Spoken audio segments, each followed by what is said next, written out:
नमस्कार, म लक्ष्मण लामिछाने। अहिले चाहिँ म पोखरा उत्तम चोकमा छु, नयाँ तुलसी बार आई सप्लायर्समा। यहाँ देख्न सक्नुहुन्छ NTG mini tiller 9 HP with self start होला। यसमा चाहिँ सेल्फ स्टार्ट छ, यो 12 भोल्टको ब्याट्री छ। अनि त्यसपछि यहाँ यो मोटर हेर्न सक्नुहुन्छ, मोटर छ। यो सेल्फ स्टार्ट मात्रै हो यसमा फरक भनेको, अरू सब सेम हो। यो 86 मोडलको 9 HP को इन्जिन हो।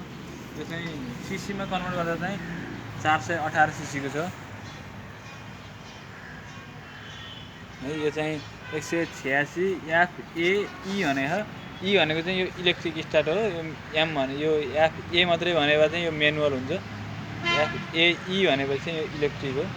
म्यानुअल पनि छँदैछ, यदि कुनै बेला ब्याट्रीले काम गरेन भने चाहिँ म्यानुअल पनि छँदैछ।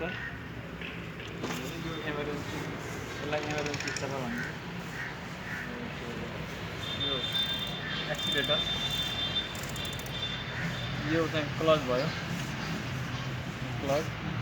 यो गियर भयो, यसले तल 1, बिचमा न्युट्रल, माथि 2 गियर भयो। यो चाहिँ रिभर्स, यो दबाउनु चाहिँ तलको रिभर्स भयो। यो चाहिँ क्लच खेलिरहेको।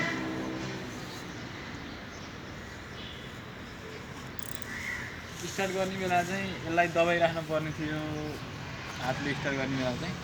यसमा चाहिँ केही गर्नु पर्दैन, न्युट्रलमा राख्नु पर्यो, एक्सिलेटर दिनु पर्यो, इमर्जेन्सीलाई हटाउनु पर्यो र यो यसरी चापी भयो है। यो चापी भयो, यसलाई 1 राउन्ड घुमायो थोरै, अनि